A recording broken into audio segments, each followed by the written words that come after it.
Hey guys, welcome back to the most sarcastic and remarky show of all time. This is Sarcastic Remarks alongside my brother Chris. My name is Ryan.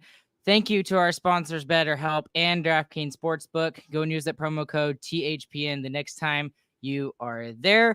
We really appreciate y'all doing that. I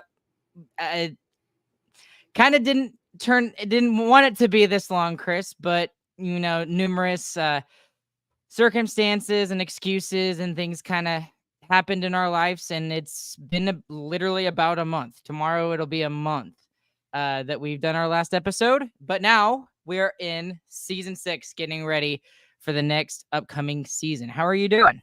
Welcome back. I am great. Yeah, we had some weddings, we had new jobs starting, we had shenanigans, we had hijinks, all kinds of things happened when we were gone. But we are back for season 6. It's going to be the best season of Sarcastic Remarks ever. And yeah, I'm excited. I am revamped after the offseason. I'm ready to go with these new players, and I'm excited to watch some Dallas Stars hockey. There's so much optimism going into a new season for every team in the NHL, which is why it's one of my favorite times of year. And especially for this Dallas Stars team, once again, they're being looked at in a very high regard among the league. They're being talked about as a potential, Stanley Cup contender once again. There's more talks about them this year being the division leader again. So we'll get into that a little bit. But honestly, guys, it's really however you guys want the conversation to go. So for tonight, I will steer it a little bit, but I'm really going to pay attention to chat tonight, and we'll figure out what you guys want to talk about this evening. But there's so much exciting things going around this team right now. But Chris, before we get started, we obviously got it. I don't want it to start with a sour note, but we do need to acknowledge what happened in the hockey world the last couple of weeks here with the passing of Johnny and his brother in the accident. Please don't ever drink and drive. It ended two guys' careers and their lives with their families, and the thing that kind of hits closer to me a little bit is the fact that Johnny Gaudreau was 31. That's how old I am, and he's got two young children. He's got a 4-month-old, I believe. His brother Matthew had a 4-month-old unborn child, so a child who will never know his dad. So I don't want to start off the show like that, but it is probably the most significant thing that we have missed, that we have not talked about, and I think it deserves being mentioned here right now. Yep, and definitely prayers out to their families and to all those people affected, and to Blue Jackets fans, Calgary Flames fans, all that stuff. One silver lining you can kind of take out of this, if you can try to, it's really a sad story, like you mentioned. It All the stories that have come out since this has happened that just showed what great people Johnny and Matthew were, and how much of an impact they had on hockey and the hockey world in the short time that they were here, and the impact that they had on their families and their communities has really been awesome to look at. So I really recommend going out and reading some of the stuff that Johnny and Matthew have done, and reading about how great their families are and how much impact they've had on the communities that they've been a part of. It's really been a silver lining, at least, in a very sad story. But Johnny and Matthew were great people, and they've done a lot of great stuff. And obviously, we're a lot more connected with Johnny Gaudreau because we know he was a superstar in the NHL for a very long time, and I knew about his brother Matthew, but Johnny's the one that most people are talking about. But the thing that kind of not really perplexed me, but that I loved, that I could really connect with, and I think we both could connect with, is just how close it seemed that the whole Gaudreau family seemed like. Just like our family, the Chambers family, we're very close to each other. We lean upon each other, and we spend a bunch of time with each other. And that was something that I kind of knew about already, because that was his deciding factor for playing in Columbus. That was Johnny's main thing, was that it allowed him to still make an income that he thought he was worth, but at the same time be close enough to family up in the Northeast. I think he was like an hour away or hour and a half away from where a majority of his family lived, from Columbus, which I think it was somewhere in New Jersey, somewhere in that area. I forget exactly where, maybe Philadelphia. I should have looked that up before tonight. But it, long story short, it was very, very cool to see the the family aspect of those two guys and how much they meant to each other and how much family meant to them too, which I really appreciated. Yep, 100% agree. And that's his entire decision when he went to Columbus. It was shocking to everybody, but I guarantee to the people who are close to Johnny, it wasn't shocking. They knew why he did it, and it was to be with his family, and I think that's a great reflection of what he was all about. Now, speaking about Johnny Gaudreau and what he meant to these two franchises, I know that he wasn't in Columbus for as long, but let's look at that aspect for a second.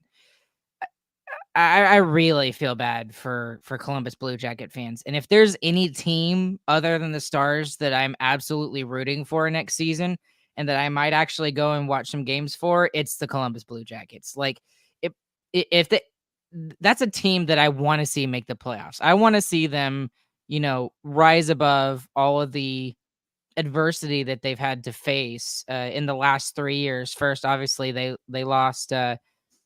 Kev Lennox to that fireworks accident, and that was as tragic as it was. And then they lose their superstar forward to a drunk driving accident. And I think everybody in the hockey world and everybody, especially in North America, other than their own team, they're rooting for the Columbus Blue Jackets this year. I don't see how you can be a human being and not do that for this upcoming season for that squad. Yep, and for sure, all those guys on that team are going to be playing for Johnny for sure.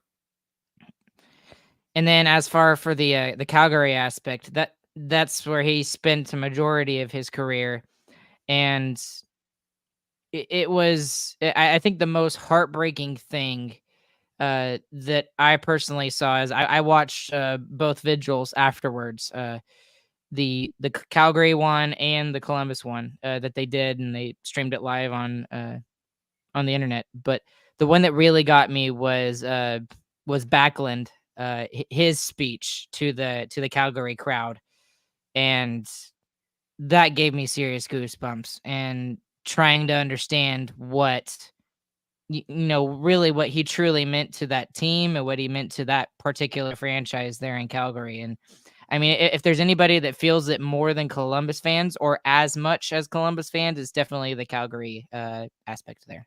Yep, and both of those ceremonies just prove more what I was saying earlier. Everybody he touched, just Johnny made their lives better everywhere he went. And that's something that we should be taking out of this is the fact that there is a huge world out there that is getting behind the Gaudreau family right now, and it's not enough to say our condolences are with you and that sort of thing, but because there's really nothing you can do at as a fan or as anybody else to the family other than just lift them up, pray to God for them, and just look out for them. And if you're the players, the only thing you can do this season is just go out there and give it your absolute best. If you're the Columbus franchise, especially. So just wanted to get that out of the way and understand that was absolutely terrible, terrible tragedy. And all of us are with the Gaudreau family right now. All of our thoughts and all of our prayers. Now, there's really no other way to kind of segue from this. So, on another personal note, something that we mentioned on the last episode and the last couple of episodes before is that James is no longer a single person. He's got his person now. He got married on Labor Day about a week ago now. So we're really excited for him. And that's the reason why he's not here right now. I think he's still on his honeymoon. And so we're really excited for him. And he'll be joining us here later in the season as well. So yeah, don't fret. James will be back. Yes, don't worry. Okay. I mean, Chris, there's so many different things we could go out and talk about NHL wise, but is there anything that kind of stuck out to you that you really want to talk about?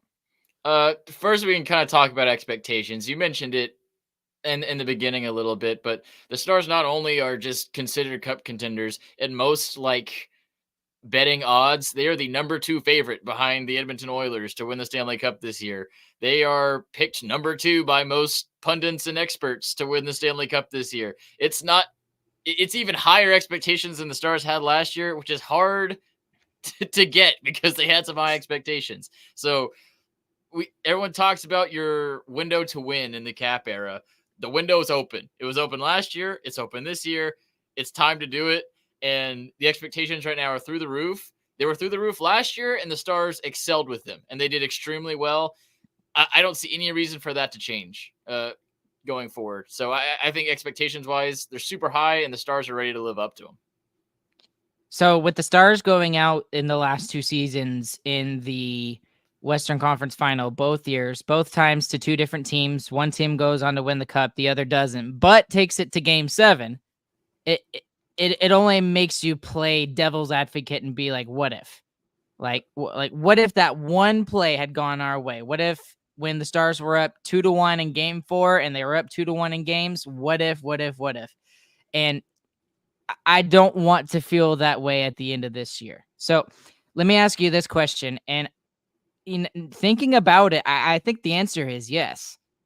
Is this a cup or bust season for the Dallas Stars? Is just making the finals not enough?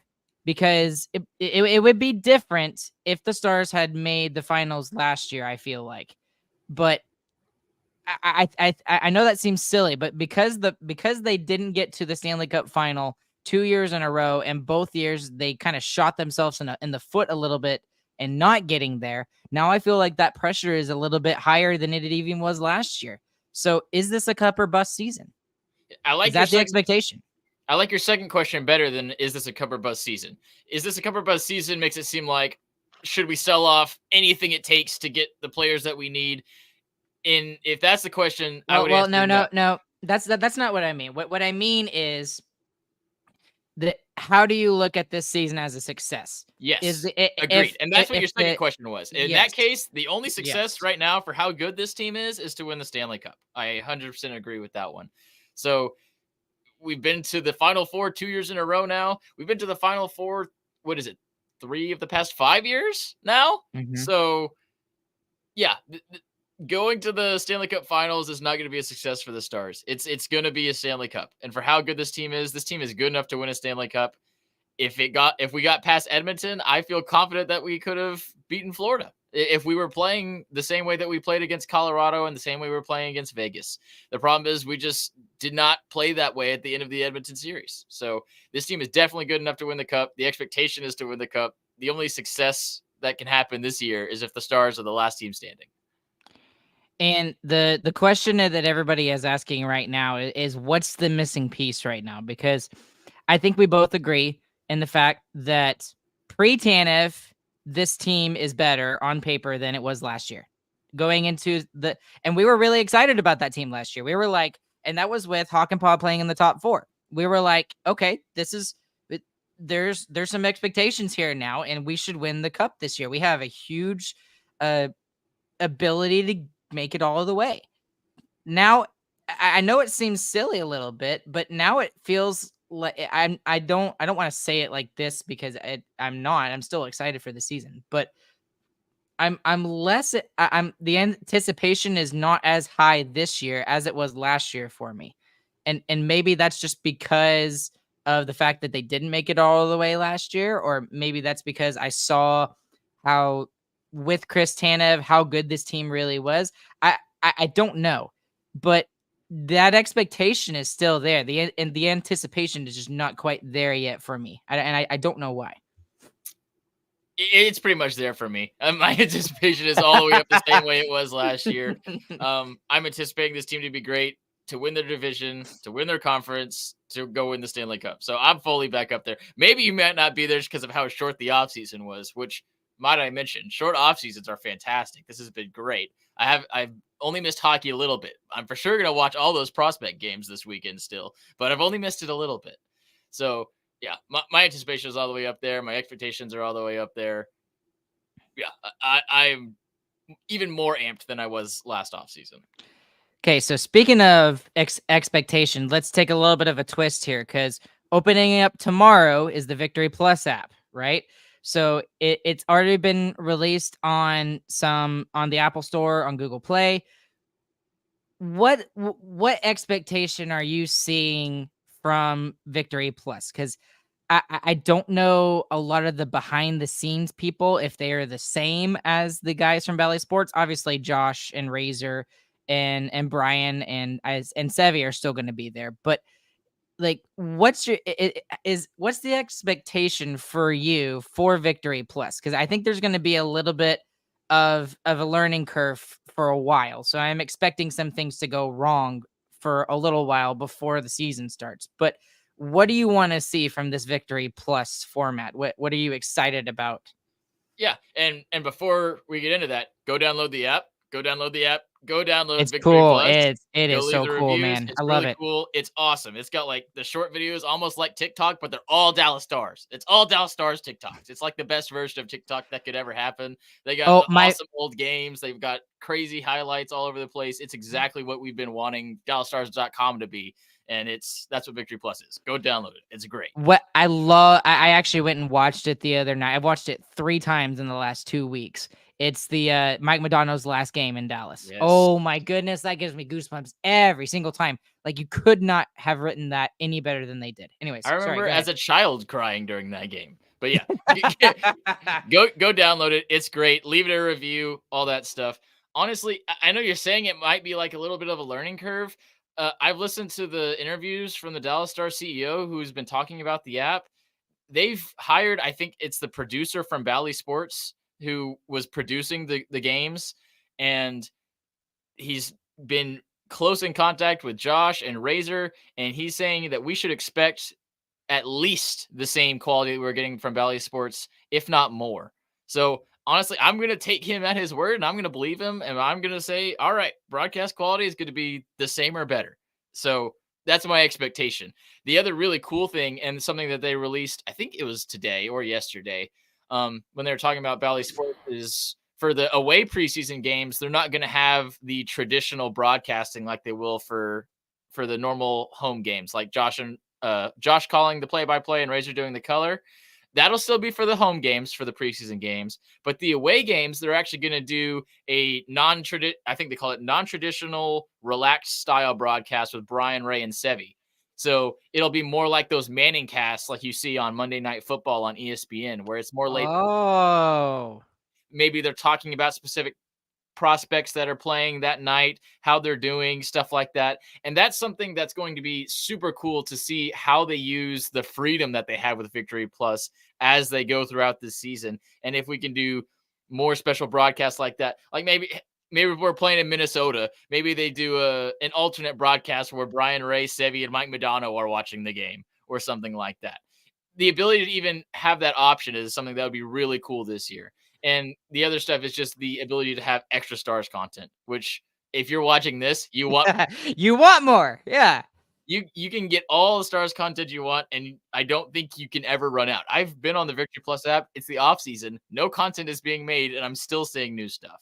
So I'm super excited for Victory Plus. I think it looks great. It's easy to use so far, and I can't wait for them to start doing games on it. And we're just less than 2 weeks away from seeing the start of it. Well, and see, that's what I'm actually really excited about with Victory Plus. So, like, it's completely different. And what they're doing with Victory Plus is they're completely changing the game. It's totally brand new format in every aspect, and the freedom to do whatever the heck they want. So if they're getting like feedback from Dallas Stars fans while they're watching Victory Plus, and Dallas Stars fans are like, well, we want to hear more from Brian, I guess, maybe even during the game, or maybe we want to see Razor, let him give more commentary during the game or something like that, which he has complained about, right?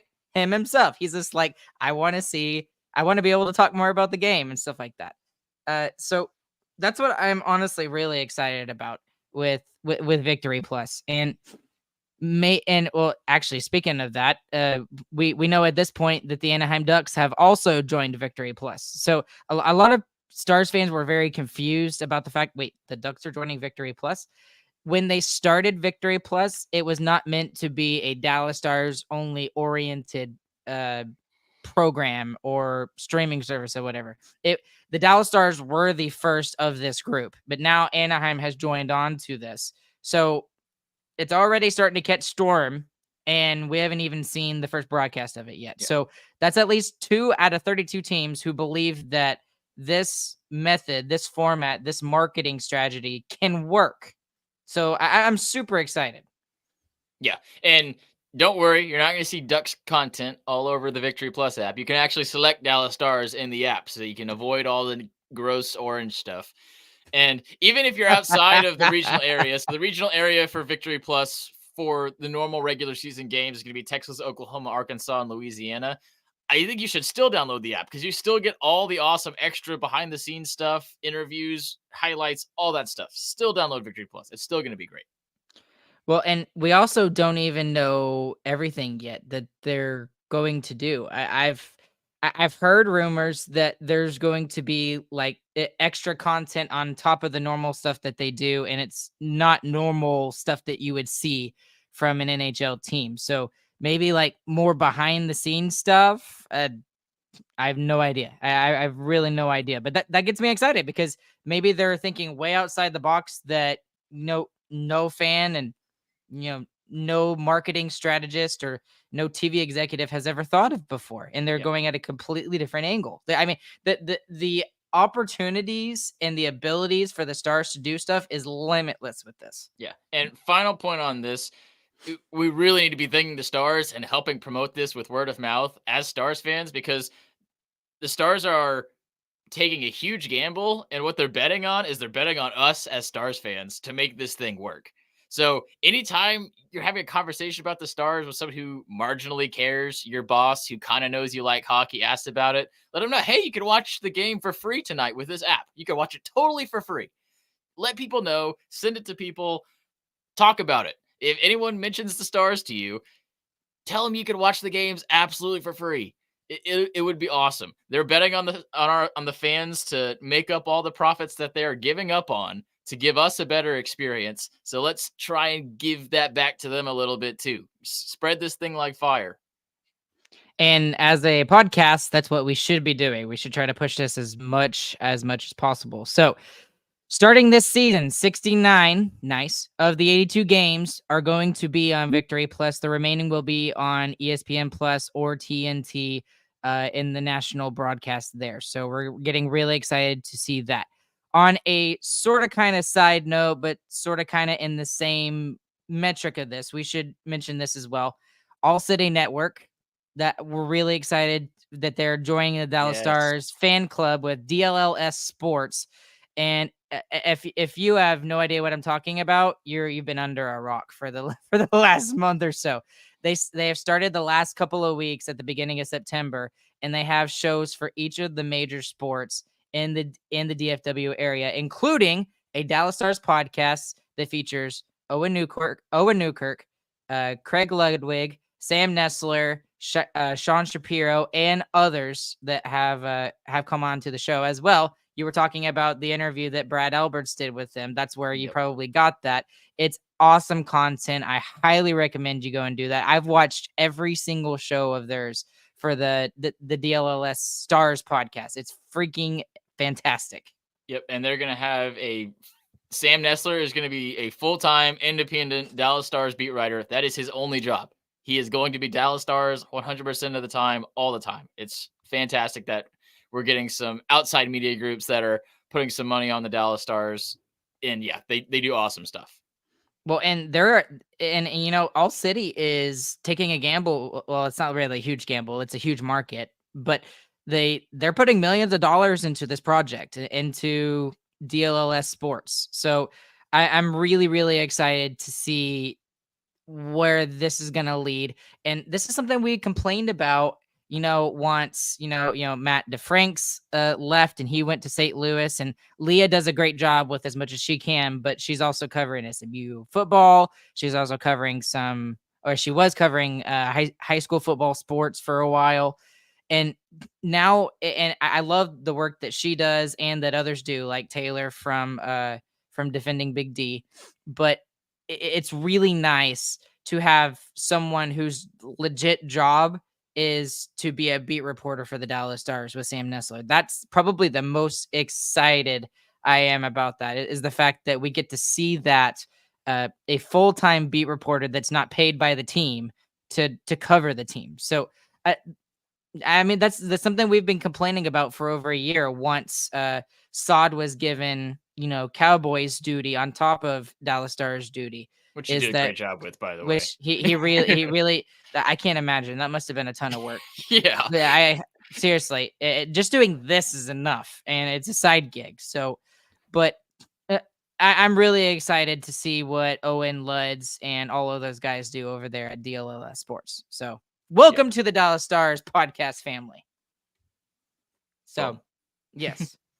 Okay, now let's talk about some more Dallas Stars specific stuff. Okay, and it's kind of a little general because it's NHL stuff, but I still think it's worth talking about because it's very important. So they wrote some articles, as they do every single year, doing in-depth studies of each of the 32 teams, and Who's they, Ryan? NHL.com. Cool. I should have said that first. NHL.com goes into all 32 teams, and they do like specific articles about like an inside look at the team, 3 questions surrounding the team. And I want to start with the 3 questions first because I think it's really interesting. And the first one is mostly about Joe Pavelski and the hole that he is leaving with his retirement. So obviously we've talked about the points aspect of that because he still had 60 plus points this past season, which that's fantastic for a 39-year-old. All of those points have to be replaced by somebody. And, we're looking at, Wyatt Johnston, Logan Stankoven, and Maverick Bourque to have some sort of effect with that in particular. But the thing that I think is really going to be grossly underestimated is his ability to lead that team. He was a pseudo captain for this team. It was Jamie, and then like his second lieutenant was Joe Pavelski. If not, they were like almost co-captains. So my question for you, Chris, and we can go down a deep rabbit hole with this one. Who is the veteran in the team right now that needs to step up and be more vocal to fill that particular hole that Joe Pavelski is leaving in the team? Yeah, I think he does leave a big locker room and culture hole in the team. But I think the main thing you got to remember with that departure is there was one guy that was here long before Joe Pavelski was here that started the great locker room culture that the Stars have had and is known throughout the league how great of a place it is to play. And that's Jamie Benn. And also, I would say that's Tyler Seguin. Both of those guys have been the core of this hockey team for as long as Jim Nill has been the GM. So, yes, Joe Pavelski is going to be a loss. We mentioned he's like the soul of the team. You could feel when guys were playing for Joe Pavelski. People talked about it last year. I mean, all the time, we're all over through the playoffs. They were talking about how we want to win a cup for Joe. We want to win a cup for Joe. So that is something that is lost, but the core of this team is still here, and that's Jamie Benn, and he's going to take care of the team the way he always has through his entire career. So I'm not really worried about the loss of leadership because the guy who's really in charge of the boat is still at the helm. And that is very true. I just think the reason why I asked this question is, and I'm totally speculating on this when I say this, but when you look at the leadership group of this team, it really felt like Jamie Benn is a captain that leads by example.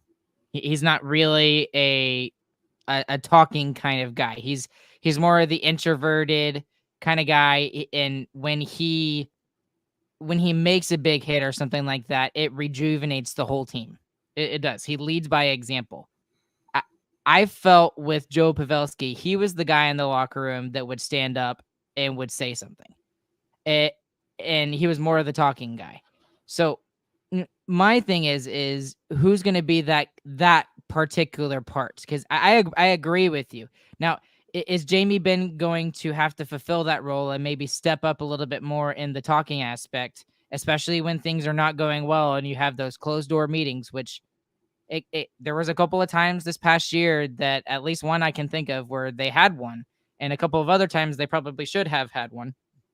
Is he going to be able to step up and fill that void? Is he going to be the one talking, or do you need to rely on someone like maybe a Miro Heiskanen to step up a little bit more, who's been in the league for a while now? I know it seems crazy, but he's been in the league for a while now, and maybe he needs to step up in the talking aspect, or maybe that falls to Robertson. Maybe Robertson needs to finally take that step in that aspect, because he's been able to take a step in everything mechanically with his skating, with his shooting, with whatever. Maybe this is the next part of his game that he needs to add. Or, maybe it is Tyler Seguin. Maybe this is the year Tyler Seguin, he's been fairly consistent the last couple of years. You want more from him, but maybe that's the role that he could, like, points wise is what I mean, Chris, points wise. Maybe this is the role now that he can step into and be like, okay, I'm not the same player I was, 3, 4, 5 years ago with getting like 60, 70 points, but this is an aspect that I can fulfill. And I think that he, in my particular book, he's the one that really needs to step up for Jamie Benn and be that part of Jamie Benn's leadership team. That's just me, in my personal opinion. Yeah. I don't know. I think Jamie's leadership goes a little bit farther than, yes, he mainly leads by example, and he does it on the ice, which is why he's such a great captain, is that he's able to make plays on the ice that change the tide of the game, not just his leadership qualities. But I don't think you get a name like Chubbs by being a quiet homebody. So I'm sure he does plenty of talking and can get guys going just like anybody else can. So yeah, I love those guys that you mentioned to build into that leadership role, and that's definitely something that's going to happen in the future. But I think those guys are still going to be looking to Jamie Benn to see what they need to be doing and just be led and to learn how to lead. That's what's going to happen with them from Jamie. All right. Second question on this article, after talking about Joe Pavelski and the leadership role he leaves and the points that the Stars are going to have to replace with him retiring, how will the defensemen line up? And honestly, this is so confusing. But at the same time, it's not a bad confusing, right? And this is something we've talked about, at least in my opinion. Like, what they went out and did after Chris Tanev did not re-sign with the Dallas Stars, he got traded to Toronto to sign that ridiculous 6-year deal, was that they went out and they got themselves options. Okay. This is, I don't think this is a permanent thing. I think there will be something added at the trade deadline, like Jim Nill did last year. And there's so many different combinations that the Stars are going to be able to throw out there. And it's going to be really interesting during the preseason, which we finally get to watch all of the games. It's going to be really interesting to see who plays well with each other. Like, maybe Esa Lindell goes up and plays with Miro Heiskanen on the top pair, and that's the one you need to rely upon. I mean, he does make $5.5 million. He's always been a solid defensive stalwart. Okay, well, what if, they want to keep Harley and Heiskanen together as the top pairing, which they did a majority of last year. That pairing was excellent. And we'll get to the signing of Harley here in a second. But you've also got Dumba. You've got Lyubushkin, who is not a top pairing defenseman, but can play in a top pairing role with your top player. He's had experience playing with Morgan Rielly in Toronto and shown he can play with the number one defenseman of a team. So there's just options after options after options. And it gives, especially Elaine Nasruddin, the defensive coach, a lot of freedom to figure out, okay, maybe we don't have like the best D core in the NHL. It's definitely top 10 in my opinion. Yes. But for sure. can the chemistry with some of these players make up for some of the lack of quote unquote star power that they may be losing from not having a quote unquote, top 5 decor or whatever. Yeah, you bring up a lot of good points there, and that's kind of why this training camp and this preseason are a lot more important than you might think a top 5 team would have. Most top 5 teams, your training camp and your preseason, you pretty much got everything locked in.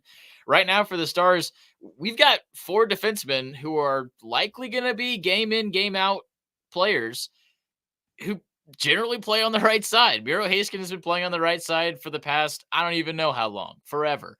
Then we got Dumba, Lyubushkin, and Lundqvist, and Dumba, Lyubushkin, Lundqvist have not played on the left side at all.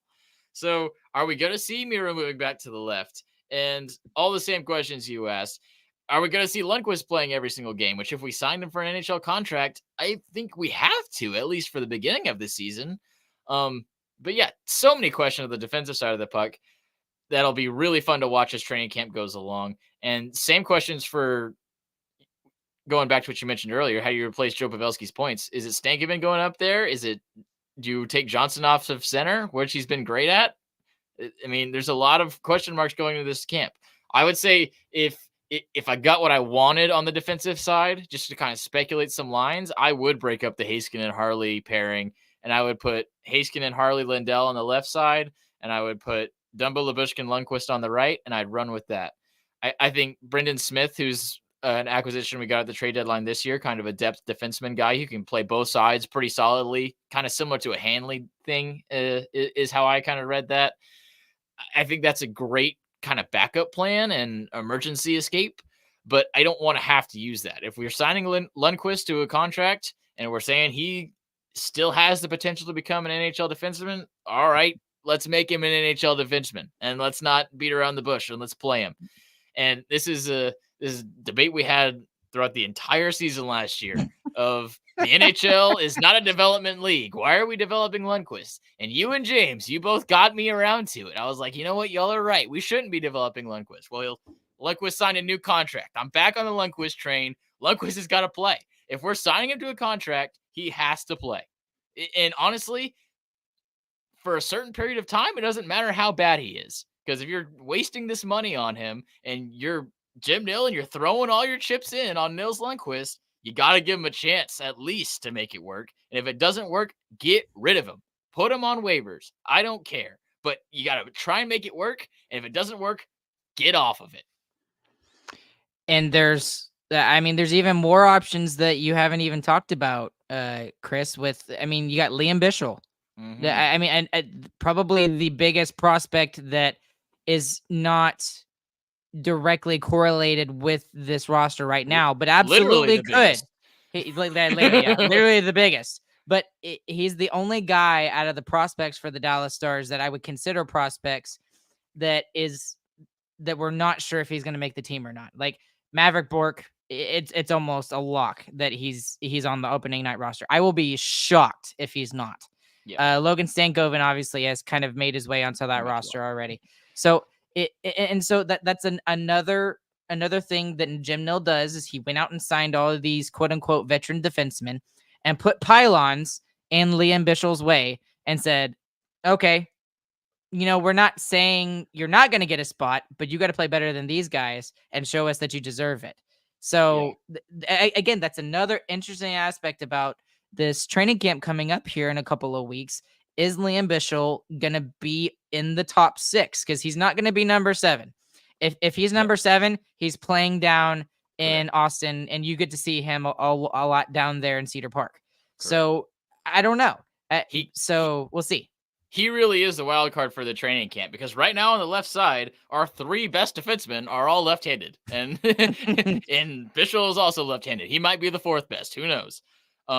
And if you look at his season last year, playing in the Swiss Hockey League, he plays the whole playoffs with them and gets knocked out at the very end. He jumps immediately into Cedar Park and is one of the top defensemen playing in their playoffs.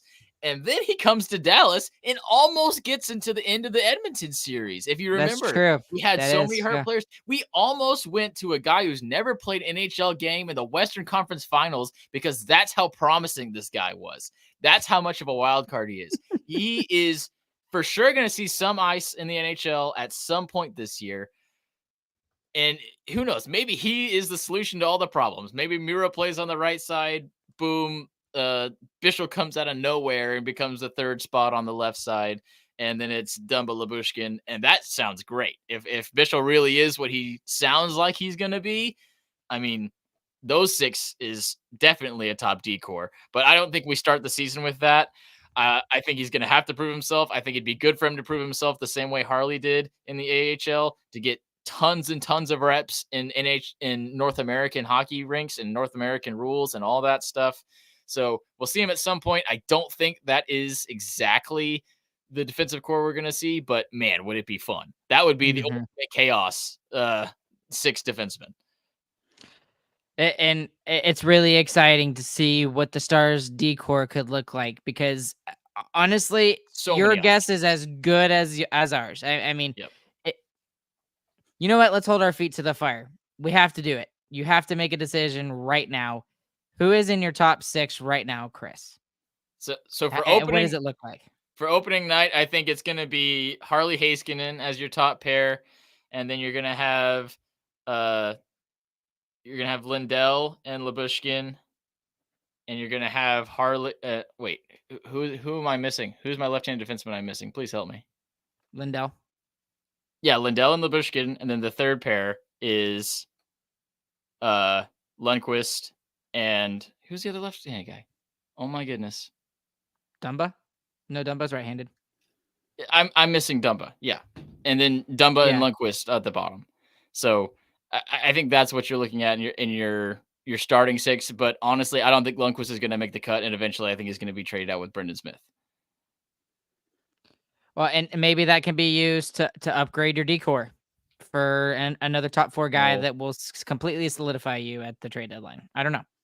It's interesting to call it an upgrade. I don't know. Brendan Smith is a solid guy, but like Hanley, I don't think he's your everyday guy that you want in the lineup. But I think that's what he's going to turn into.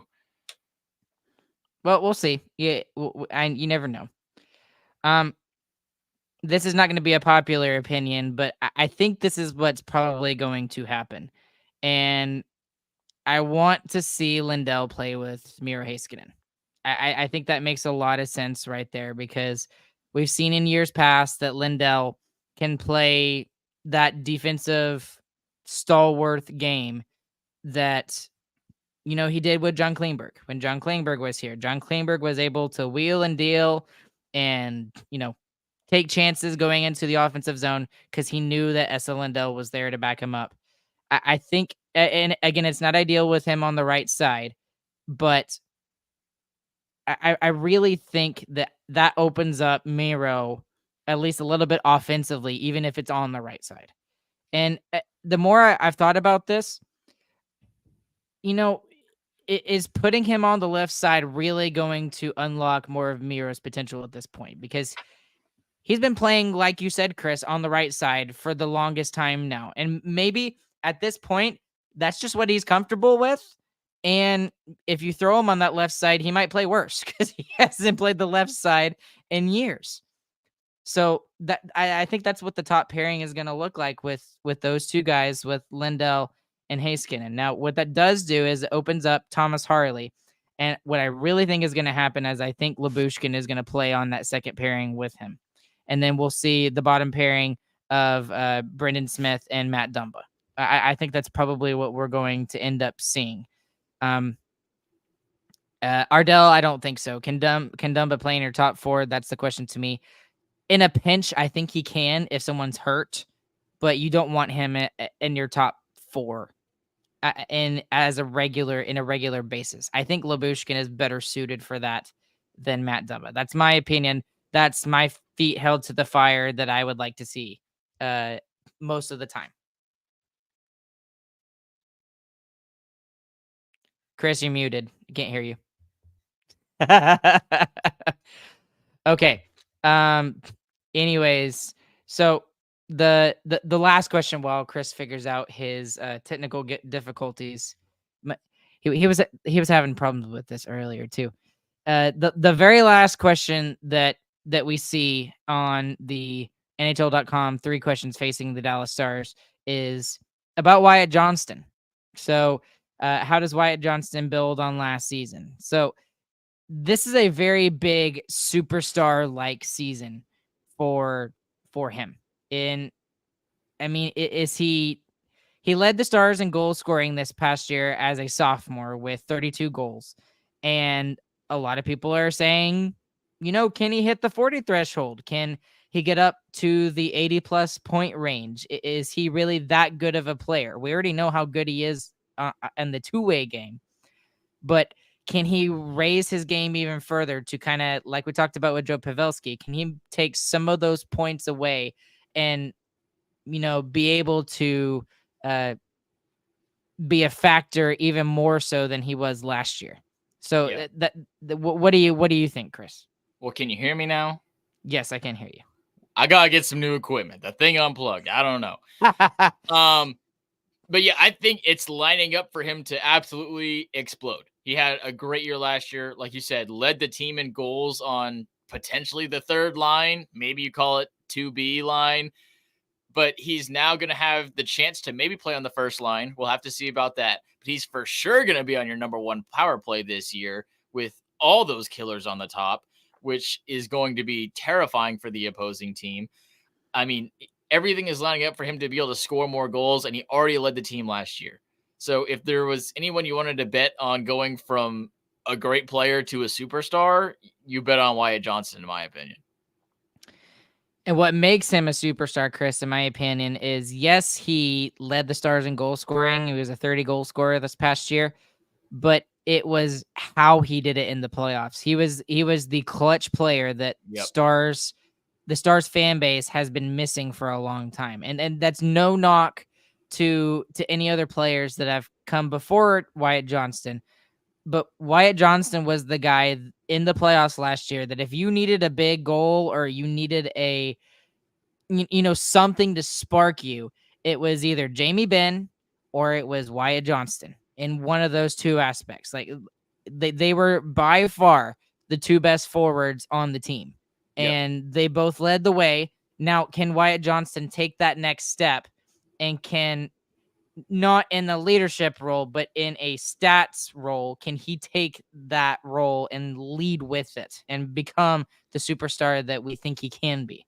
Yeah, I'm glad you mentioned Jamie Benn there, because when you mentioned the clutch goals, and it's really his ability to change the way the game feels and to change the whole tempo of the game. That's exactly what Jamie Benn can do, and why he's such a great captain is, and why it has that same kind of thing. Like, he can just change the direction the game is going with one shift, with one play. And that's what's so exciting about him and why he was so great in the playoffs last year, because the whole momentum could be against the Stars. And Johnston goes out there for one shift and makes one great play and turns it around.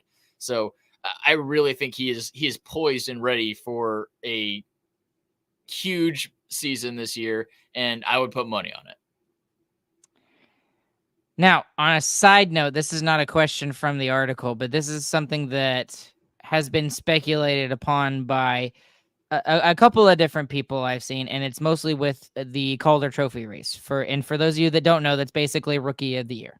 And the Stars this year have, once again, have some names that are within range of the Calder Trophy.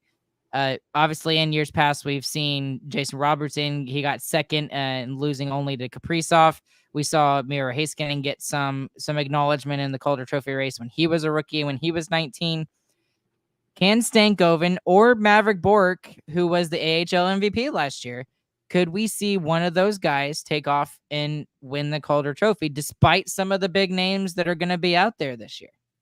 Yeah, it's definitely possible. I think Stankoven is really poised to be in a good spot there. We saw him go, honestly, through a snake bitten drought at the end of the regular season, and he stayed in the lineup because of how great he was still playing. So I think he got a lot of that out of his system. Hopefully, he can just keep scoring all year, and that'll push him to the Calder Trophy. But yeah, he's definitely got to be one of your favorites. And honestly, Bourque is kind of a sleeper pick there too, because like you said, he was the AHL MVP. He could. He is totally.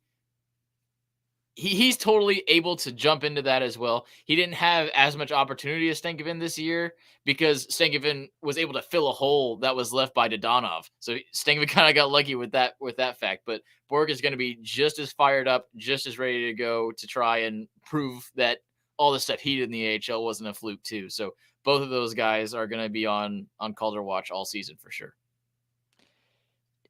How much of a likelihood do you see in one of them becoming the Calder Trophy recipient by the end of the year? I think both of them should be top 4 in your consideration. I don't know. Maybe they're definitely top 10 at very least. I would consider both of them as top 10 choices for the Calder Trophy. But obviously, with Macklin Celebrini being with the San Jose Sharks this year, I think he's probably going to be one of the favorites there, especially. But I mean, I think Stankoven is going to be probably one of the bigger favorites, especially top 5 wise. I mean, everyone saw how he played in the playoffs, and yeah, he didn't get all the points that he did when he first came in, but what kept him in the lineup was his ability to play defense. And I think he grew on that, especially in the playoffs as well, when it gets even more stingy defensively. And I think that's going to give him a little bit more freedom to open up and be able to rely upon his defensive game to where he knows, okay, well, I can get back and I know I can beat this guy.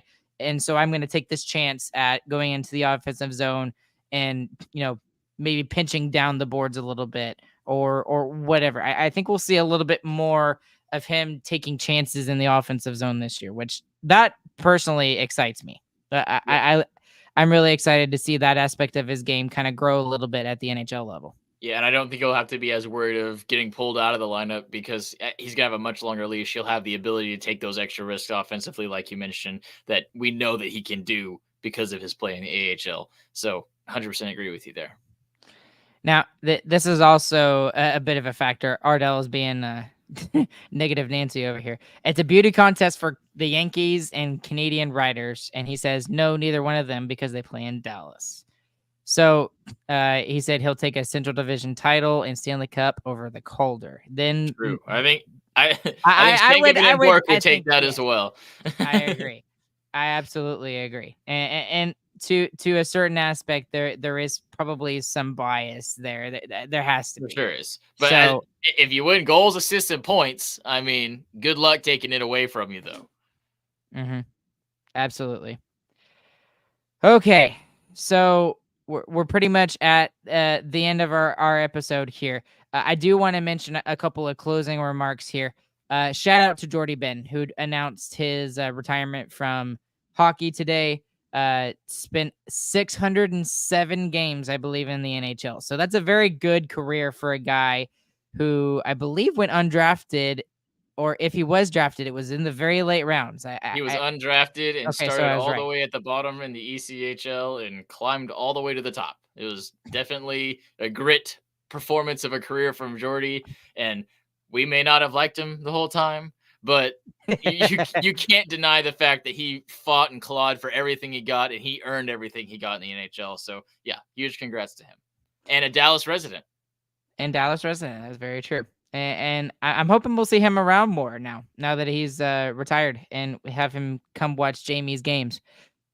Here's a trivia question for you, Chris, and don't look it up. And I hope you don't know the answer to it. How many goals does Jordie Benn have in his career? If you had to take a guess, how many goals does Jordie Benn have in his career? And not the ones that bounced off his butt and went into our net. Those don't count.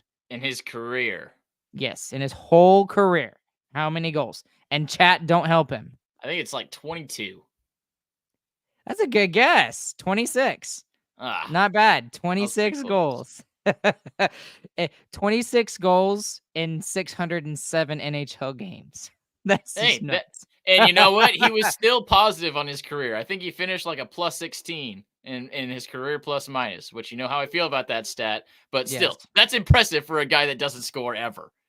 Well, and the fact that he spent 607 games in the NHL and only scored 26 goals showed you shows you how much he was relied upon for the defensive aspect of his game. I mean, I know that while he was here in Dallas, that was definitely, something that we looked down upon. But he was the suitor. Yeah, he was the suitor of the time, but he was not as. Okay, I'm gonna do it one more time. It's the end of the episode. Do it one more time. He was not as bad as Suter. I love Suter to death. But he was not as bad. He didn't cost as much as Suter. That's for sure. He was a lot cheaper. That is also true. Okay, so all right. And I'm trying to think if there's anything else that we need to mention. There's a lot of other NHL things we can get to another day, but I think that's a good start to begin season 6 of Sarcastic Remarks. So, Chris, you got anything else before we wrap it up? Nope. I'm super excited. I'm ready for hockey to start. We only got one more episode before we have hockey. And we'll have some preseason hockey, and everyone will get to watch it. All of you have no excuses. Everybody go watch the preseason game. Yes. I'm so ready for this season, and as much as this last month has been, rough, and not from like a bad aspect, but whenever you have a new job and whenever you move, it's tough adjusting to something. But the thing that has really got me excited is the fact that I'm only going to be an hour away from the American Airlines Center. So anytime I want to go watch the game, I can make a night trip and, not feel bad about myself the next morning and being super, super tired. So I'm so stoked for this year. There's so much to be excited about. There's things off the ice, on the ice to be excited about. There's other announcements coming from us that we'll talk about later, but I'm not allowed to talk about it just yet. But there's other stuff that's coming there. So it's going to be a great year. It's going to be an absolute great year, and we're looking forward to getting James back on here too, so we can get his hot takes on the season coming up. So, well, y'all know the drill. Thank y'all for watching live. For those of you that have been, we've had up to 19 here tonight. So thank you guys for doing that. There's more of you even afterwards that are listening on the podcast side. We really appreciate it. If you liked anything you heard, if you're watching on YouTube, click like and subscribe there down at the bottom. And if you're listening on the podcast side, anywhere you're listening, please leave us a 5-star review. It's the best way to help us grow. SarcasticRemarks.com is the website. SarcasticRemarksShop.com is the merch store. And we will be back with you guys very, very shortly. Alongside Chris, my name is Ryan. For the first time this season, we appreciate all of you guys, what y'all have done. We'll catch you on the flip side, and we hope you guys have a fantastic morning, afternoon, evening, whenever you guys are listening. Go Stars. See ya.